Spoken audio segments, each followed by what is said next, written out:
Welcome to my channel Abidas Maths. মই clock থিওৰিৰ ওপৰত আলোচনা কৰি আছিলো অলৰেডি দুটামান ক্লাস দিছো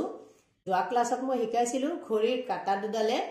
কেতিয়া 90 ডিগ্ৰী কোণ কৰিব যদি দুটা সময় দিয়া থাকে সেই সময়ৰ মাজত কেতিয়া 90 ডিগ্ৰী কোণ কৰিব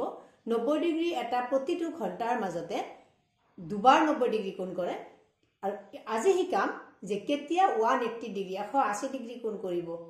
প্ৰতিটো ঘণ্টাৰ মাজতে এবাৰ 180 ডিগ্ৰী কোণ কৰিব মনত ৰাখিবা আৰু এটা কোৱেশ্চন এটা লিখিছো বুজাৰ কাৰণে 3 আৰু 4 বজাৰ মাজত ঘড়ীৰ কাটা দুডালে কেতিয়া 180 ডিগ্ৰী কোণ কৰিব at what times the angle between 3 and 4 o'clock will be 180 degree to আগৰ 90 ডিগ্ৰী এটা ফৰ্মুলা আছিল 60/11 into time plus minus 3 আছিল আৰু 180 ডিগ্ৰী লিখিল একে ফৰ্মুলা কেৱল 3 ঠাইত বেলেগ হ'ব ইয়াত হ'ব সময় টাইম প্লাস মাইনাস 6 এতিয়া এই প্লাস 6 টু এটা প্লাস 6 হ'ব এটা মাইনাস 6 হ'ব প্লাস 6 and 60/11 এটা হ'ব সময় প্লাস 6 হ'ব এই প্লাস 6 টু কেতিয়া হ'ব যেতিয়া যেটো টাইম দিয়া থাকিব এই সময়টো যেটো টাইম তোমাৰ দিয়া থাকিব এটো 6 তকৈ সৰু হ'ব আৰু 60/11 যেটো টাইম দিয়া থাকিব হেতু যেতিয়া 6 তকৈ ডাঙৰ হ'ব তেতিয়া কি হ'ব আৰু সময় কোনটো ধৰিছিল প্ৰথমটো ধৰিছিল ফাৰ্স্ট এটো হেতু ধৰিছিল টাইম এতিয়া কৈছিল যে 6 তকৈ যদি সৰু হয় 6 তকৈ সৰু হলে কি হ'ব প্লাস হ'ব তেনেহলে আমাৰ আছিল 3 টু কি 6 less than 6 সেইকাৰণে এটো কি হ'ব প্লাস হ'ব 60/11 টাইম হল 3 প্লাস 6 আৰু যদি টাইমটো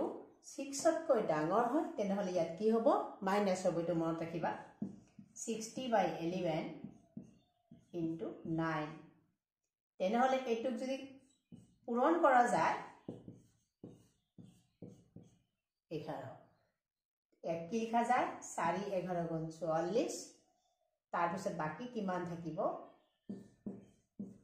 10 10ৰ পিঠিত 1 বহালে 100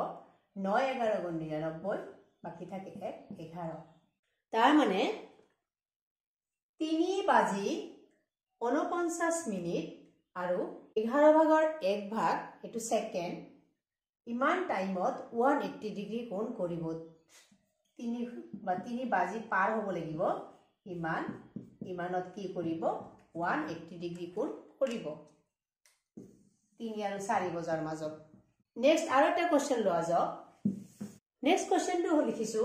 8 আৰু 9 বজাৰ মাজত ঘড়ীৰ কাটা দুডালে কেতিয়া 180 ডিগ্ৰী কোণ কৰিব at what times the angle between 8 and 9 o'clock will be 180 degree ইয়াৰ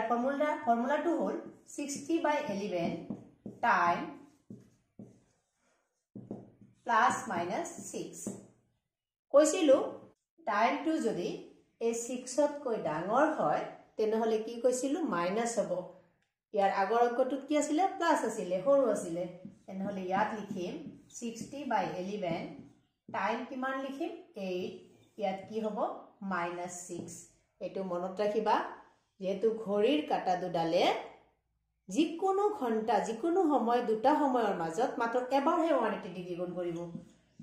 60 একাৰণে আমি দুটা প্লাস মাইনাস নিলিখো এটাহে লিখিম into 2 তেনেহলে ইয়াত হ'ব 6 2 গুণ 12 120 11 এটো যাব একবাৰ বাকি থাকে কিমান 10 11 তাৰ মানে 8 বাজিব আৰু কিমান যাব 1 মিনিট যাব আৰু কিমান সেকেন্ড যাব ঘড়ীৰ কাটা দুডালে 180 ডিগ্ৰী কোণ কৰিবলৈ হলে 8 বাজি পাৰ হ'ব লাগিব আৰু ইমান মিনিট আৰু ইমান সেকেন্ড যাব তেতিয়াহে কি হ'ব 180 ডিগ্ৰী কোণ কৰিব তো আশা কৰো তোমালোকে বুজি পাইছা 180 ডিগ্ৰীৰ কনসেপ্টটো নেক্সট ক্লাছত মই কেনেকৈ মিলিত হয় আৰু বিভিন্ন ধৰণৰ বেলেগ বেলেগ কোণ মিনিটৰ কাটা আৰু ঘড়ীৰ ঘণ্টাৰ কাটা কেনেকৈ কৰে প্ৰতিবিম্বটো কেনেকৈ ওলায় আইনাত দেখা পালে কিমান ডিগ্ৰী কোণ কেনেকৈ ওলাব এইবিলাক গোটেইখিনি আলোচনা কৰিম তোমালোকে ক্লাছ বিলাক চাই থাকিবা মই এটা এটাকে ক্লাছ দি যাম যদি বুজা নাই কমেন্টত লিখিবা আৰু যদি বুজি পাইছা মোৰ ক্লাছ ভাল লাগিছে তেনেহলে ধুনীয়াকৈ এটা কমেন্ট লিখিবা আৰু শ্বেয়াৰ কৰিবলৈ নাপাহৰিবা আজিলৈ ইমানেই ধন্যবাদ